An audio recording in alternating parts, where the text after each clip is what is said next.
What's up, guys? This is Coach Grant with First Down Training, and today we're going to be breaking down how short quarterbacks can dominate the game. I hope this video helps you guys out. Hope it could teach you a few new things. But also, fellas, if you're a QB and you would like to train with us this offseason, we are going to be traveling out to 15 more states across the U.S. for 2-day-long QB and wide receiver camps. Next up on our camp tour, we will be coming out to San Francisco, California, Miami, Florida, Las Vegas, Charlotte, Portland, Dallas, Nashville, Chicago, Buffalo, Atlanta, Houston, Philly, Detroit, Boise, and Los Angeles. So check out that very first link in the description below if you guys are local to any one of these 15 cities and would like to train with us. Again, very first link in that description below. Let's get started with this video. So now, first clip we're going to be looking at here is from Bryce Young. So one of the things that shorter quarterbacks have to understand is that you will never ever be able to see over your line of scrimmage. And that is how Bryce Young plays the game. He plays the game through throwing windows and throwing lanes in between his linemen. Something that nobody has ever questioned Bryce Young about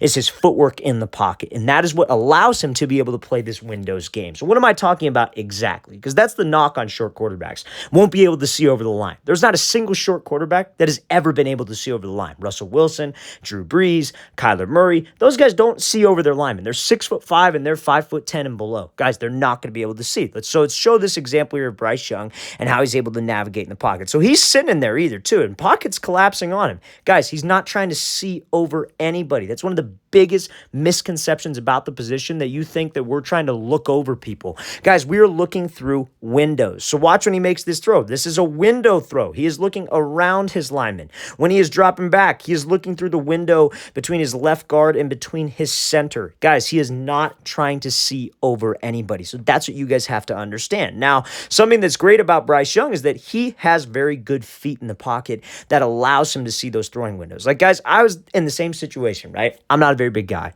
about 5'9", right? Playing in the pot, even at the high school level, college level.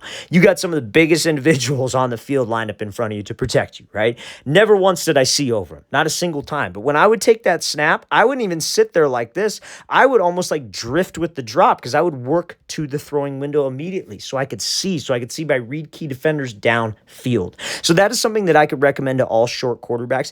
Get comfortable looking through windows. Maybe you're doing scout team work in practice. Maybe you guys are practicing, and you're going live with the ones in team. You should be thinking about going through windows. How can I find the throwing window? I'm not going to worry about seeing over anybody. These are where you want to operate. You want to maintain your base. You want to have great feet. You want to have active feet, not out of control feet. You want to have active feet so you can get yourself to these windows and be able to throw around people. Now, something that's going to help you work on that again is also arm angles. So you see how Bryce Young, like when he throws, he kind of changes up his arm angle a little bit, right? He's almost having to throw around his left guard because that's how he plays the game. He's not going to be throwing this thing perfectly 90 degrees over the top, because that thing will get batted down or it'll hit his lineman in the back of the head. Sometimes you're going to have to throw around these guys, and that's something that I suggest you work on as well. Let's work on playing through windows. Let's work on my pocket footwork, and let's work on different arm angles. That's how shorter quarterbacks can navigate in the pocket, amongst the other things that we are going to discuss throughout the course of this video. So this is just a simple example, but guys, this position is simple. You can never go, I shouldn't say it's simple, but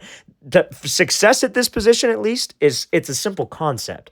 Let's complete the ball. You can't go broke taking a profit. Let's move the ball and let's win the game. That's literally what our job is as a quarterback. And as a shorter guy, you have to find a different way of doing that. And that's exactly what Bryce Young does. Kyler Murray, regardless of what you say about them, those guys playing football at the very highest level. They wouldn't have even been able to get to college if they were trying to see over the offensive line. They play the game differently. You look at all short quarterbacks, they all play the game differently from the 6'5", 6'6" Trevor Lawrences of the world, right? They have it so much easier than us. And again, not to take away from them, because quarterbacks it's naturally easier for tall. It's just a fact of life. As a shorter guy, you have to, again, develop a different way of playing in the pocket. Now, I want to showcase this example here from Bryce Young, because physically, something that I feel if you're a shorter quarterback, what you need, because again, like, you can't sit there in the pocket and have the pocket break down, because sometimes you're not going to have perfect throwing windows to see through. Sometimes you just got to get the ball out of your dang hand, and you got to have a quick release. And this is a great example of Bryce Young's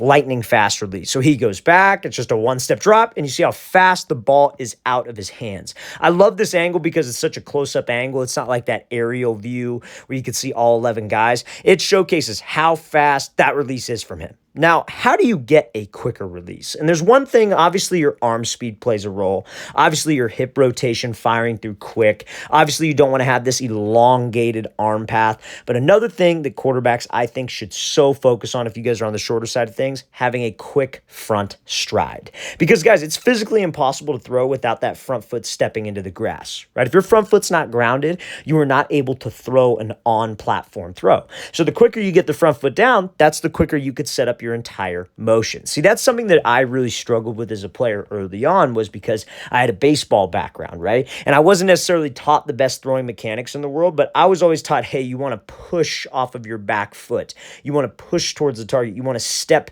to the target instead of stepping down into the grass. I wasn't a very much so a rotational athlete for my hips. I was long stride and rotational for my head and my shoulders swinging out this way, right? And that was my source of power. But the longer that front foot took to get down, the longer my release was. So if you guys have a slower release and people are constantly telling you to quicken up the release, let's try to take as short of a front stride as possible. You see when Bryce Young goes to throw, it's almost like he's stepping straight down. He's not stepping to the target. It's not like he's stepping off of a mound. There are old school quarterback coaches, guys, that would literally teach people, you have to, pretend there's an imaginary line, and when you throw, you have to step over the line. Like, that's the worst advice possible. The longer it takes that front foot to get down, the slower everything else is. Now, front foot being down doesn't necessarily 100% of the time guarantee that you're going to have a quick release, because some guys may have a very, very flawed backstroke. Some guys might like to pull the elbow down, lean, have a hinge in their throw,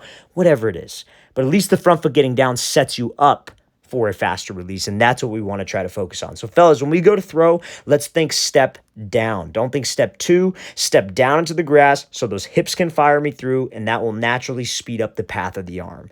I think a lot of people, try to force the arm. They try to rush the arm. You got to understand that your front foot getting down and your hips firing through is what naturally creates that arm speed. So I'm going to play this again full speed one more time. Love this angle again because it really showcases how quick Young gets that ball out of his hands. And you look at any shorter quarterback, fellas, they all have a lightning fast release. Look at Drew Brees. Drew Brees did not again, maybe early on in his career, he had a stronger arm, but you look at those last 4 or 5 years of his career, and again, very, very good 4 or 5 years. I think there's an MVP in there, right? His release was so freaking fast, and that's what everybody said about him. That his release was so compact, no wasted motion, front foot was down quickly. Guys, that's what it takes at being a shorter quarterback. You have to play through windows, you have to be comfortable throwing from many different arm slots, and you need to get the ball out of your hands. Now, another thing that I think, especially in today's day and age, this is another example from Bryce Young, that a shorter quarterback needs to have is extend play ability. You have to be able to throw on the run, and you have to be able to buy time with your feet. That helps you looking through throwing windows, obviously, but it also helps you get out of trouble when the play breaks down and you can't necessarily see anything, right? Because I think if you're a shorter guy, we've all felt this before, where we're sitting in the pocket, whether we're looking through windows or not, and you get people backed up into you, and you got to get out of there. That's just the fact of the matter, how the position is played sometimes when you are on the shorter side of things. You're not going to always have perfect vision. You're not going to always be able to see. So let's play this example here, full speed from Bryce Young. Now, am I saying that you have to, and again, look where he's looking through. Windows, guys. Windows. He is not trying to see over anybody. It's one of those things that ESPN analysts love to talk about because they think they sound smart when they've never once played the position ever. You're not seeing over people. You are looking through windows. Your feet set you up for that. Even if you're 6'2", guys are not looking over anybody. You're looking through windows. So when he's here in the pocket, again, buying time, creating windows with his feet, moving around, play breaks down, now he's got to get out of there. Now, am I saying do you have to make these exact type of plays? No. But it certainly helps your case if you're mobile in the pocket. Do you need to be Michael Vick or Lamar Jackson or even like Bryce Young in this respect? No. But you need to be able to buy some time for yourself. It can only help your case. Guys, I tell you this right now, at least from a recruiting sense, if you're a shorter quarterback and you want to play college football, you have to be able to do this kind of stuff. You have to be able to buy some time. You got to be able to throw on the run. You got to make some people miss in the pocket. Because if you're just strictly a pocket passer guy and you're 5'9", 5'10", and you're going up against 6'4", 6'5" guys, and you guys are even, let's say you're even skill. Because at the end of the day, if you can ball and you're better than the next guy, they're going to go with you. Nothing can trump skill, right? But if your guys are even, they're going to take the other guy. They're going to take the 6'4", 6'5" guy. Don't leave anything to the judges, as they say in like boxing or UFC, MMA, whatever it is. If you're fighting somebody, you want to finish the fight. You want to knock them out. You want to submit them. You want to do whatever you can, right? You want to be better than them in every single aspect. So if you're trying to get recruited to play college football, you never want to leave it to where it's like, well, that guy could throw the ball just as good as me and he's taller than me, so they're probably going to go with him. No, you want to be so much better than that guy in every aspect, extending the play, arm strength, accuracy. The only thing he has on you is height. They will go with you at the end of the day because you're that much better than everybody else. But to stand out and to make it easier on yourself, got to make these types of plays. If you can't extend the play as a shorter quarterback, guys, like in today's game, it is a very, very tough sell. Being a short pocket passer quarterback is not that common. You have to be able to make people miss sometimes in the pocket. And I'm not saying break their ankles. I'm not saying run a 4.3 40. I am just saying extend the play so you can make these types of plays happen, because those are the types of highlights that every single college coach wants to see regardless of your height. All right, fellas, really want to thank you for watching. I really appreciate it. If you have any questions at all, don't hesitate to leave those in the comment section below. We always appreciate the feedback. It's always great to hear from you guys. And again, fellas, we are going to be traveling out to 15 more states across the U.S., so check out that very first link in the description below. Again, if you would like to train with us this off season. Again, we're coming all the way up from Las Vegas to Detroit to Los Angeles again. So very first link below. I'll see you guys next time.